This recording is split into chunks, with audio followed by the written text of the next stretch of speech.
notre savoir comme volontaire pour un développement qui apporte la paix.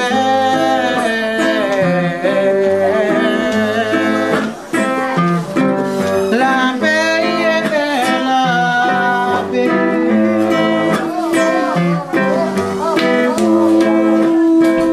Timothée, on est à l'orphelinat La Bergerie et vous êtes pasteur en même temps de l'église, vous dirigez l'orphelinat et vous avez aussi une école qui dépend de l'église dans laquelle les enfants sont actuellement scolarisés.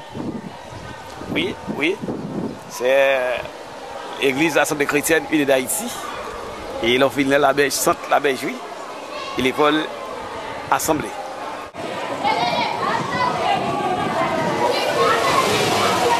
Nous avons dans l'école Assemblée 215 enfants. Pour l'orphelinat, nous avons 40 enfants. Alors, en lien avec l'orphelinat, filmons la professeure qui est à la fois professeure de mathématiques, de français, des différentes matières. Je suis le professeur de la 3e année, donc mathématiques, français, sciences expérimentales et sciences sociales, tout. D'accord, tout le programme. Oui, sauf l'anglais. D'accord. Voilà les enfants qui peuvent saluer, les enfants de l'orphelinat. Regardez la caméra. Des livres de mathématiques. Actuellement, c'est le cours de mathématiques. On voit juste avant, c'était le cours de grammaire avec les adjectifs qualificatifs au pluriel. Et vous avez eu la joie d'avoir, en plus de l'aide du parrainage de la cause, un pasteur aux États-Unis qui vous a permis d'acheter la maison pour l'orphelinat tout récemment. Oui, c'était au mois de novembre dernier, ça fait 2 ans d'ici là. Il a payé la maison cash. Le pasteur Timothée est la responsable aussi des enfants de l'orphelinat. Bonjour Madame Véronique, nous vous aimons et nous prions pour vous. Bravo. C'est une responsabilité très lourde pour nous, mais nous avons la cause qui nous supporte et nous disons merci, merci, merci la cause. Nous prierons pour vous chaque jour, et spécialement Madame Véronique. Nous te manquerons et nous espérons de te revoir encore très bientôt. Que le Seigneur soit avec vous, Madame Véronique. Bye bye, Pasteur Timothée Élisée.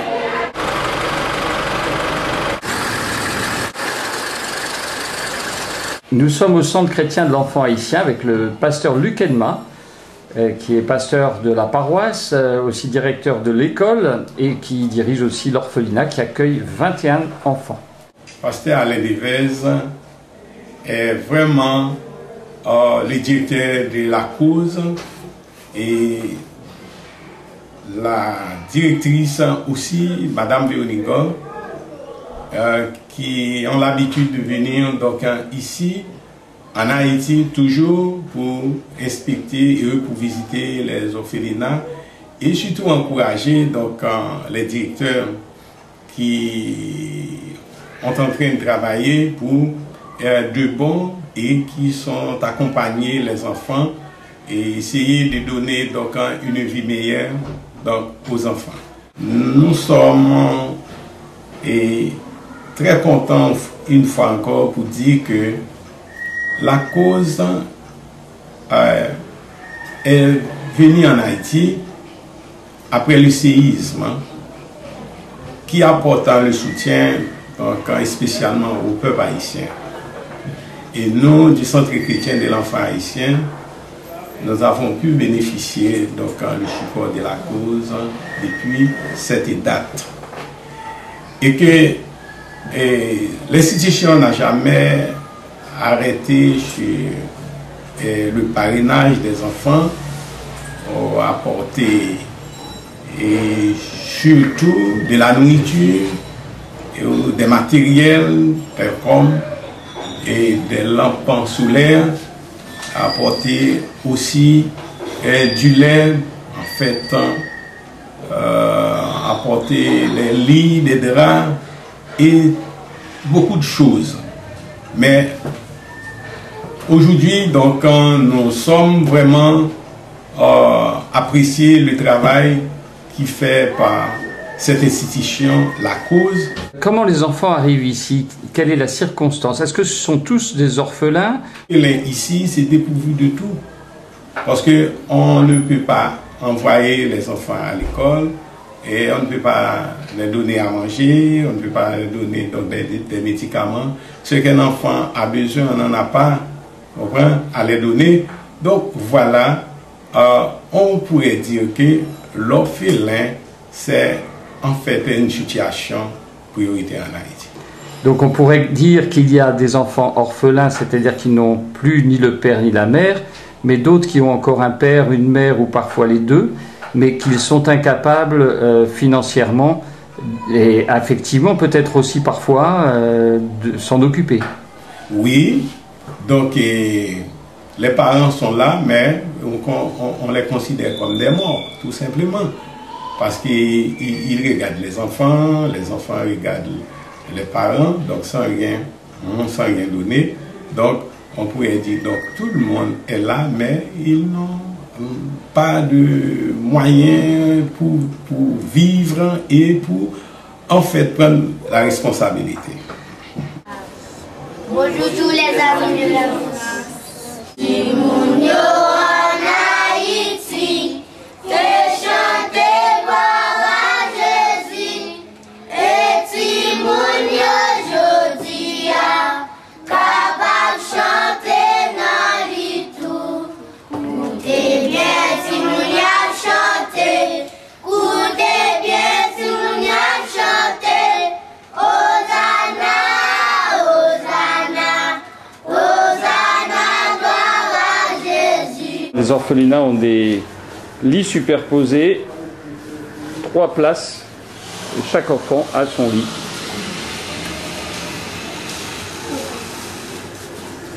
Et aussi, le souci qu'il y a, c'est que quand vous êtes en... Bonjour Kétia, on est heureux d'être reçu chez toi, dans ton appartement où tu étudies la médecine. Oui. Tu es maintenant en quelle année? 5e année, je suis en 5e année maintenant. Les études de médecine sont toujours difficiles, mais je m'accroche. Tu fais des stages dans les différents services? Oui, oui, je fais des stages en service de pédiatrie, en service de chirurgie, en service de médecine interne et gynécologie obstétrique. C'est les premières fois où on t'a vu, bon, tu étais parrainé dans l'orphelinat Fédéro-Géco. Ouais. Et tu avais décidé de faire études de médecine, tu as été parrainé déjà plusieurs années avant, et quand tu as enfin pu les faire, c'était juste après le séisme. Ouais. Et je me souviens que je t'avais d'ailleurs filmé sous la tente, où tu avais ton Vidal, ton stéthoscope, et de grands projets dans la tête. Ouais. Voilà, grâce à ton parrain qui était venu. Ouais, à l'orphelinat. Alors il était en mission en 2011 après le séisme. Comme médecin, il était venu en mission ici. Oui, un médecin. Il était en mission à médecin du monde. Médecin du monde. Médecin du monde. Et voilà, et via la cause, il a voulu te parrainer et il est fidèle, puisqu'il t'a même invité l'année dernière pour un mois. Passer des vacances, c'était plus que moi. Plus qu'un mois, oui. 40 jours. 40 jours. Ouais.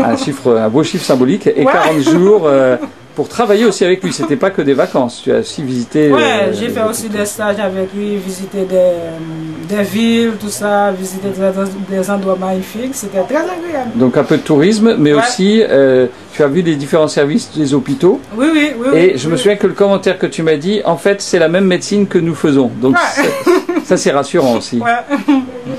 C'est la même. Voilà, Kétia, on est fiers aussi et heureux de te soutenir. Merci. Et puis on te souhaite bon courage pour la suite. Merci. À vous aussi.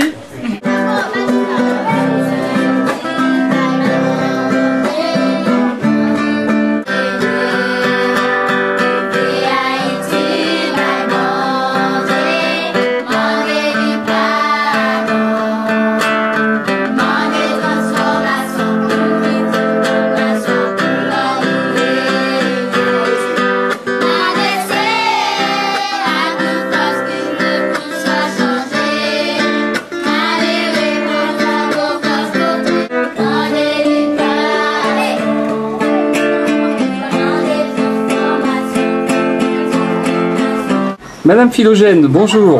Bonjour. Vous dirigez le centre Rogache. Oui. On a la joie de voir qu'elle a toutes les autorisations, avec 2 médecins qui suivent, assistance sociale. Vous avez combien d'enfants dont vous vous occupez? 54 enfants. 54 enfants. Et donc vous avez quelques enfants qui sont dans des familles très pauvres que vous avez voulu soutenir. Il y en a combien? et 6 dans les familles pauvres. 6 et donc 48 qui sont vraiment sous l'autorité juridique avec l'ordonnance de garde pour le centre. Oui. Notamment 2 commissaires de police que nous avons croisés font les enquêtes sociales et des enquêtes sur les origines des enfants. Oui. Donc vous avez aussi la particularité dans votre orphelinat d'avoir des enfants qui vivent complètement dans le centre, mais aussi d'autres qui vivent à l'extérieur. Est-ce que vous pouvez expliquer ces familles d'accueil? Ces familles d'accueil, ce sont des gens de l'église, des amis que je demande de garder ces enfants-là pour moi pour un nombre de temps. Et ils ont combien d'enfants par famille à peu près? Bon, il y en a qui ont 3, 2, 4. Et combien? Mais oui. Les familles qui ont 4, ce sont les familles qui n'ont pas d'enfants. Dans les familles d'accueil, ce sont 28 enfants. Et dans combien de familles d'accueil? Et dans 10. 10 familles, d'accord. Oui. Alors vous avez une particularité aussi, c'est que vous avez travaillé avec du développement agricole, notamment un poulailler qu'on vient de réaliser, de financer, qui a combien de poules? Des poules pondeuses, hein, c'est ça? 80. 80. Et donc qu'est-ce que vous faites avec les œufs chaque matin? Bon, et parfois, je les utilise pour les enfants le matin avant d'aller à l'école et ensuite vendu pour acheter d'autres choses. Et donc cette production fonctionne bien? Oui, oui, très très très bien. Et vous avez aussi d'autres élevages? Oui, des canards, poulets, et oies, et pains, et pigeons. Et en culture, qu'est-ce que vous faites pousser? Des papayes, bananes, et il y a des plantes ornementales et des mangues aussi. Des mangues. Donc vous avez loué des terres? Oui. Et vous formez des enfants à l'agriculture, à la plantation et un peu à l'élevage? Oui, oui. Et il y a des spécialistes qui les encadrent? Oui. Il y en a 3. Qui sont agronomes? 3 ingénieurs agronomes. D'accord, qui travaillent avec le centre. Oui, oui. Bonne santé. Voilà le camion pour le travail agricole, pour ramener les produits, qui sert également pour déplacer les enfants. Ça sert aussi de bus. Les canards, les oies.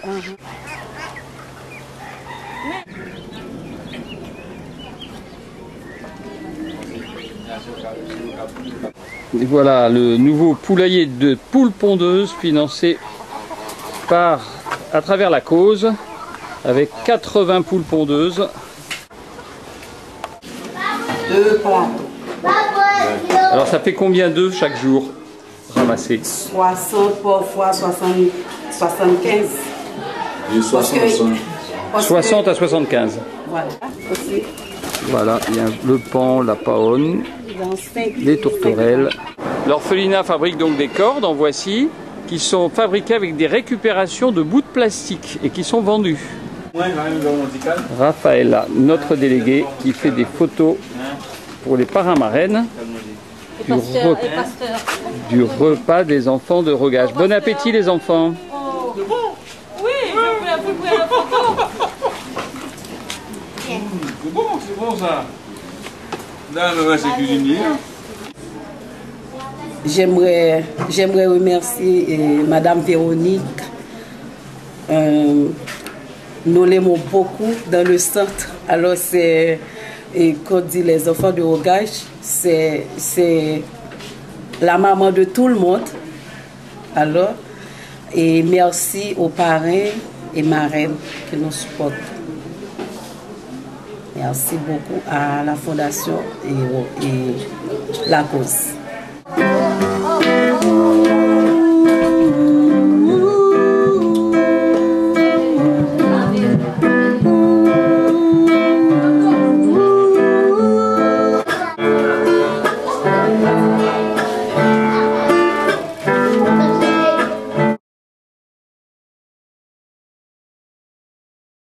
Madame Lucienne, vous êtes donc à la fois la présidente et la directrice de l'orphelinat. Combien y a-t-il d'enfants dont vous vous occupez?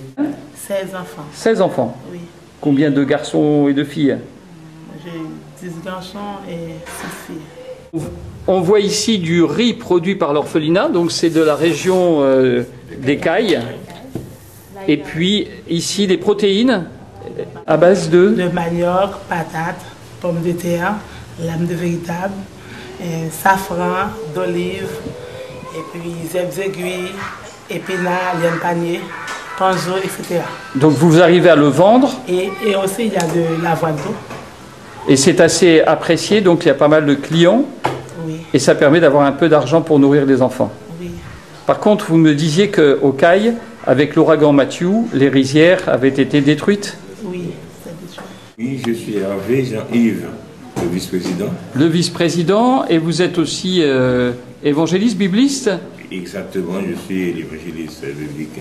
Mais vous travaillez également sur la transformation des produits agricoles.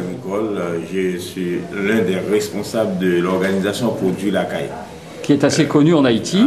Assez connu en Haïti, même à l'échelle internationale aussi, parce que nous avons des produits écoulés sur l'échelle internationale. Et à travers cette transformation, il y a aussi votre volonté de soutenir l'orphelinat. Donc en tant que vice-président, vous apportez aussi une aide nutritive pour les enfants. Oui, je tiens à remercier l'organisation La Cause qui nous a donné beaucoup d'aide. Arrivé chez Madame Doris. Un lac à la frontière de la République dominicaine. Et c'est là que s'est installé l'orphelinat La Main Divine que nous allons visiter.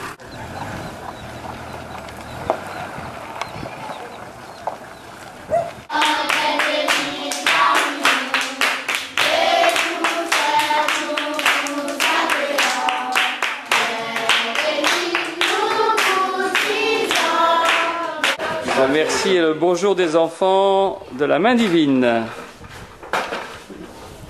Le centre est en même temps financé par les Coréens du Sud et par la Fondation La Cause, aussi, dans une magnifique maison. La MINUSA aussi qui aide. Et la MINUSA et également l'orphelinat.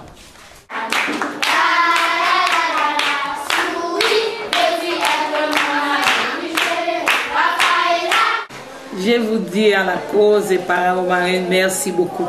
Merci pour votre appui. Merci de tout cœur et que Dieu vous bénisse. Merci Madame Doris. Je veux dire qu'on est très encouragé par votre centre, la qualité de l'éducation des chants des enfants. Ils viennent de réussir à être 3 lauréats sur 3700 élèves, félicités par l'État haïtien pour la réussite à leurs examens. Et ça se sent, les enfants chantent en espagnol, en français, en créole. Il y a à la fois un esprit, un éveil et un éveil spirituel aussi qui est vraiment remarquable. Le centre est bien suivi administrativement, donc toutes nos félicitations, avec des projets de formation aussi. Les enfants ont fabriqué un podium, j'ai vu dehors, de leurs mains. Ils ont repeint les murs et ils se forment aussi en boulangerie et en pâtisserie. Et vous avez comme objectif d'ouvrir aussi des magasins de vente de pain de l'orphelinat. Oui, c'est ça, c'est ça. Pour plus qu'on peut l'aider à être utile demain à la société. Vous m'avez montré aussi un petit garçon qui n'est pas très grand, ouais. Et c'est le responsable du poulailler. Poulailler, oui. Vous élevez des chèvres, oui. Quelques chèvres, des cabris. Oui, des cabris. J'ai 6 cabris. Voilà, et alors dans l'orphelinat, vous m'avez donné les horaires de journée. 5 h du matin, vous vous levez. 15 minutes de prière pour les enfants, 5h15 à 7h ils se préparent, 7h à 7h30 le petit déjeuner, 7h30 départ pour l'école, 7h45 à 12h30 pour les petits, école, 7h45 jusqu'à 15h, école pour les grands, puis ensuite ils ont des petits grignotages à manger dans leur sac, oui. Ensuite ils rentrent à 16h un repas pour tout le monde, de 17h à 18h30 étude des leçons, 19h souper ou dîner, comme on veut, 20h à 20h30 chants et prières pour les enfants, par les enfants, c'est les enfants qui organisent les chants et les prières, comme le matin, et puis ils vont au lit à 20h30.